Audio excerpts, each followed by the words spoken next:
네, 안녕하십니까. 하나투 아주권 리서치 센터장 박영훈입니다. 그러니까 올해가 거의 마무리돼 가고 있죠. 올해는 참 많은 일들이 있었습니다. 몇 년 전부터 이제 러시아 우크라이나 전쟁이 계속 지속이 되고 있고, 그리고 이란과 이스라엘 간 분쟁도, 그러니까 두 개의 분쟁이 발생하고 있는 상황에서 에너지 가격, 과거 같았으면은 뭐 큰 폭으로 변화가 있었을 것이다라고 생각하지만은 최근 들어서는 이 부분에 대해서 상당히 좀 둔감하다라고나 할까요? 이런 것들이 과거와는 다른 패턴, 양상들이 좀 진행이 되고 있습니다. 뭐 왜 그럴까라고 하는 부분에 대해서는 뭐 제가 면밀하게 이 부분에 대해서 정답을 가지고 있는, 뭐 전 세계 그 누구도 이 부분에 대한 정답을 가지고 있지는 않은 것 같습니다만, 과거와 분명히 다른 건 뭐냐면은 서로 간에 가장 취약한 부분은 건드리지 않는다. 그러니까 전쟁이 나도 생산은 지속이 된다라고 하는 부분. 이런 것들에 대한 믿음이 조금씩 커가고 있는 게 아닐까. 뭐 그런 부분들이 이란과 이스라엘 간의 분쟁에 있어서도 서로 간의 에너지 생산지를 건드리지 않겠다라고 하는 이야기들이 공공연히 하고 있는 것을 봐서는 그런 것들에 대한 믿음, 확신은 어느 정도 확산이 되고 있는 게 아닐까. 그렇게 되면은 그 부분에 대한 것들이 유가 에너지 가격에 미치는 영향은 좀 완화될 수밖에 없을 것이다. 그리고 어쨌거나 두 개의 분쟁 중에서 하나는 뭐 마무리 또는 소강 국면에 들어가고 있지 않나라는 생각이 듭니다. 러시아 우크라이나 전쟁이죠. 사실 이 분쟁 기간 동안에도 뭐 생산 활동이 차질을 빚은 건 약간의 차질은 있을지라도 큰 흐름에 있어서는 변화는 없었던 걸 감안하게 되면 뭐 이 역시도 전쟁이 또는 끝난다 하더라도 유가 에너지 가격에 하방 압력을 세게 줄 것 같지는 않습니다. 생산이 안 이루어졌던 건 아니니까요. 자, 어쨌거나 뭐 우려보다는 상당히 폭이 완화된 상태에서 이제 연말을 앞두고 있는데요. 이러면 이 상황에서 우리가 이제 그럼 내년도에 뭐 특별한 일이 있을까라고 하는 부분들을 좀 점검해 볼 필요가 있을 것 같습니다. 최근에는 근데 에너지 가격에 대해서 별로 말씀드릴 게 없어요. 가스도 그렇고 원유도 그렇고 가격이 상당히 하향 안정화된 상황에서 이제 움직이고 있거든요. 최근에 뭐 유가가 올랐다고는 하지만 WTI 기준 72불이고요. 미국 헨리허브 가스 가격은 여전히 3불 언더 수준이고 2, 3년 전에 우리가 제일 많은 관심을 뒀었던 유럽의 가스 가격 같은 경우도 현재 한 13.5불 정도 하고 있습니다. 13.5불의 가스 가격을 이제 원유로 환산하게 되면 대략 76불인데요. 지금 브렌트랑 거의 똑같은 수준이기 때문에 뭐 다들 설명 또는 납득 이해 가능한 수준이다라고 볼 수 있습니다. 자, 겨울을 앞두고 있으니까 일단 유럽의 현재 천연가스 재고 수준을 보면요. 이전 고점 수준에 거의 다 육박해 있습니다. 게다가 뭐 우리도 그렇지만은 11월인데 생각보다 별로 날씨가 안 추워요. 뭐 유럽도 그건 마찬가지 상황이고요. 유럽도 작년 그리고 그 전에 날씨가 그렇게 춥지 않았기 때문에 겨울철에 가스 소비가 그렇게 많지는 않았습니다. 그런 거를 감안하게 되면 유럽의 가스 재고가 이미 이전 고점 수준에 거의 육박해 있고요. 그리고 뭐 FLNG 같은 것들도 독일 같은 경우들을 일단 구비를 해놨기 때문에 특별하게 이 유럽의 가스 수급 관련해서 문제가 발생되지는 않을 것 같습니다. 그리고 25, 26년도에 가장 달라질 부분이 있습니다. 신규 LNG 물량이 많이 나온다라고 하는 거죠. 특히 미국 중심으로 많이 나오게 됩니다. 카타르도 마찬가지고요. 미국의 현재 LNG 수출 능력은 대략 한 연간 한 8,500만 톤 정도 됩니다. 그런데 이게 26년까지 가게 되면요. 26년에 1억 3,500만 톤 정도가 됩니다. 그러니까 올해 대비했을 때는 거의 한 5천만 톤 정도 증가한다라고 보시면 될 것 같고요. 바이든 정부가 뭐 LNG에 대해서 수출 규제를 걸지 않았느냐라는 의문이 들 수도 있겠지만 내년, 내후년에 나올 것들은 이미 공사 진행 중인 것들이기 때문에 그에 해당되지는 않습니다. 그래서 24년도 올해 8,500만 톤이 미국의 LNG 수출 능력은요, 26년도에 1억 3,500만 톤이 됩니다. 여기가 끝이 아니고요. 28년도 가게 되면 1억 8천만 톤으로 캐파가 커지게 됩니다. 그러니까 24년 대비했을 때는 거의 한 9,500만 톤, 1억 톤 가까이 물량이 늘어나는 상황이다라고 보시면 될 것 같고요. 뭐 이게 다는 아니죠. 카타르도 있습니다. 카타르도 27년도 전으로 현재 7,700만 톤의 LNG 수출 능력이 1억 2,600만 톤으로 한 4,900만 톤 정도 커지게 됩니다. 그러니까 27년도, 28년도를 감안하게 되면은 대략 27년도 수준을 전후해서 보게 되면요. 미국에선 5,100만 톤 정도 늘어나고요. 카타르에서 4,900만 톤 정도 늘어납니다. 그러니까 이 두 국가만 합쳐도 1억 톤이죠. 1억 톤의 LNG, 이게 어느 정도 수준이냐 하면요. 2023년도 전 세계 LNG 물동량이 4억 톤이었습니다. 그러니까 4억 톤보다 더 많은 25% 정도 더 많은 1억 톤의 물량이 향후 3, 4년 안에 나온다라고 하는 거고요. 이렇게 되면은 사실 그 물량을 소화하기는 쉽지는 않습니다.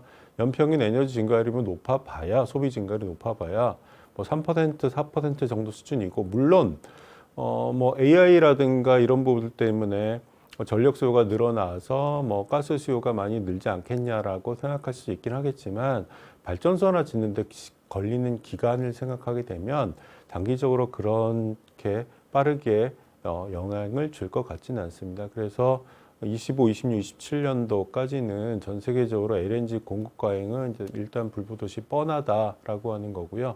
물론 그 다음 단계에서의 투자나 이런 부분들이 좀 제한이 이루어지게 되면, 그거는 28년도 이후에는 다시 공급 과잉에서 좀 너무 타이트한 거 아니야라고 하는 생각을 발생할 가능성을 배제할 수는 없습니다만, 그건 한참 후의 일이니까 그때 가서 다시 한번 생각해도 될 것 같고요. 어쨌거나 향후 3, 4년간은 가스에 있어서는 크게 영향을 받지는 않을 것 같다라고 하는 게 향후 3, 4년간 발생하게 될 일입니다.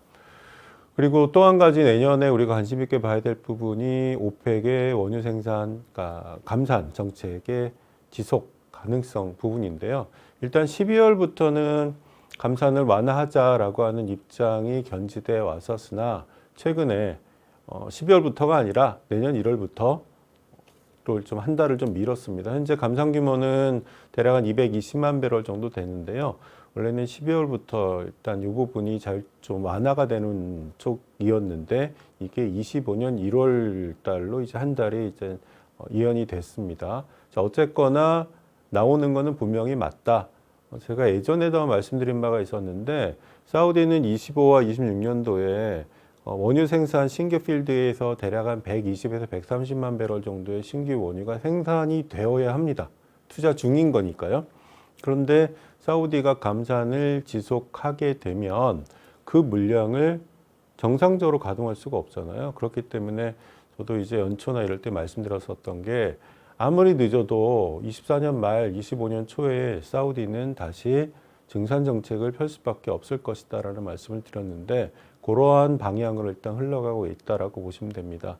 그래서 현재 내년 초부터 220만 배럴의 원유가 생산이 된다라고 하게 되면은 유가는 상승보다는 하락 쪽에 더 많은 무게를 둘 필요가 있지 않겠냐. 그리고 두 개의 분쟁 지역 중에서 하나가 마무리가 되고 가고 있고, 그리고 이란과 이스라엘도 서로 에너지 생산 기준은 건들지 않는다라고 하는 입장이기 때문에 추가적으로 유가를 강세로 이끌 만한 요인은 딱히 보이진 않습니다. 이게 이제 내년 초부터 에너지 시장에서 달라질 부분인 것 같습니다. 오펙의 감산 정책이 이제 마무리해서 다시 증산 쪽으로 이제 방향이 옮겨간다라고 하는 부분들을 우리가 생각해 볼 필요가 있을 것 같고요. 그리고 세 번째 봐야 될 부분은, 물론 이거는 이제 내년 상반기 정도 가게 되면 수치적으로 확인이 가능하겠습니다만은, 중국의 오일 디맨드 피크죠. 원유 수요의 피크가 언제냐라고 하는 건데, 일단 가솔린 같은 경우는 25, 26년도, 25년도라고 보시는 게 맞을 것 같아요. 25년도 일단 피크는 무조건 온다. 물론 이미 왔을 수도 있습니다. 라는 생각이고, 그리고 지난번 시간에 말씀드렸었던 부분인데, 중국에서 디젤 소비량의 거의 한 75% 이상은 트럭 쪽에 사용이 되는데요. 이 트럭 쪽에서 가스 트럭의 판매 비중이 급격히 빠르게 올라가고 있다라고 하는 부분이죠. 이건 중국 정부의 정책입니다. 중국 정부 정책이 디젤보다는 가스, 물론 이게 환경 문제도 있을 것이고요. 여러 가지 문제가 있긴 하겠습니다만은, 일단은 디젤에서 가스 쪽으로 전환을 하자라고 하는 중국 정부의 정책이 있기 때문에, 디젤 수요도 조만간 피크아웃 할 것이다라고 보시는 게 맞습니다. 그렇게 되면 가솔린과 디젤이 피크아웃이 된다라고 하면 중국 리파이너리들이 정유사들이 가동률을 뭐 85, 90 이렇게 유지하기는 현실적으로 좀 어려울 부분인 것 같습니다. 그렇다고 중국의 정유사들이 석유 제품 수출을 하고 싶은 만큼 마음껏 할 수 있는 상황이냐라고 하면 그렇지도 않거든요. 중국 정부가 석유 제품, 가솔린이나 디젤 같은 경우는 쿼터를 줍니다. 뭐 이번 분기에는 요것만 수출해, 다음 분기에는 뭐 요것만 수출해. 그래서 1년에 보통 4번에서 한 5번 정도의 쿼터를 주고 있는데요. 이 쿼터가 큰 폭으로 늘어나지 않게 되면 중국 리파이너리들이 가동률을 높이기가 쉽지는 않아요. 그리고 중국의 입장에서 생각을 해보더라도 원유는 대부분 또 수입을 거의 한 전체 자급률이 30%가 안 되니까 수입을 해서 조달해야 되는 상황인 거고, 가스는 그보다는 자급률이 좀 높습니다. 그렇게 되면 에너지 안보 차원에서만 놓고 보더라도 원유보다는 가스를 쓰는 게 좀 더 그들의 입장에서 합리적인 선택일 것 같고요. 그렇게 되면 중국 정유사들이 가동률을 많이 높일 수가 없는 상황이 올 것 같고요. 그렇게 되면 원유 수입조차도 꺾일 수밖에 없는 구간이 내년에 나타나지 않을까라고 이제 조심스럽게 예상을 해봅니다. 근데 여기서 이제 한 가지 우리가 과거의 패턴과는 다른 부분을 인지해야 될 게 뭐냐면은, 과거에는 중국의 원유 수입량이 줄었어라고 하면 이들의 경기가 안 좋은 거 아니야? 라고 해서 약간 좀 우려 섞인 시각으로 원유 수입 증분을 살펴봤는데요. 내년부터는 그러한 현상을 굳이 중국의 원유 수입 감소가 중국 경기의 위축이다라고 등치시켜서 생각하실 필요는 없을 것 같다라고 생각을 합니다. 이게 별개의 문제로 지금 움직이고 있다라고 보시면 될 것 같고요. 그래서 그런 부분들도 아마 내년 상반기 정도에는 우리가 숫자적으로 확인이 가능하지 않겠냐라고 생각합니다. 정리해서 말씀드리면, 일단 가스는 내년부터 향후 한 3, 4년간은 공급과잉으로 분명히 접어듭니다. LNG 기준으로 말씀드리는 거고요. 그렇기 때문에 상승 압력보다는 하락 압력이 더 크게 작용할 것이다라는 생각이고요. 그리고 원유 관련돼서 두 번째는 오펙의 감산 정책이 내년 1월 1일부터 이제 완화가 됩니다. 한 일간 220만 배럴 정도가 더 나올 수 있는 상황이기 때문에 원유 역시도 올라갈 거를 굳이 생각할 필요는 없지 않겠냐라는 생각이고요. 그리고 세 번째로는 중국의 원유 수입 수요가 내년부터는 정체 내지는 이제 약간 감소할 가능성이 있다. 그런데 이 부분을 중국의 원유 수입량이 줄어든다라고 하는 이 부분을 중국의 경기 위축으로 등치시켜서 생각할 필요는 이제 없을 것 같다라고 하는 부분을 좀 말씀드리고 싶습니다. 네, 오늘 준비한 내용은 여기까지입니다. 감사합니다.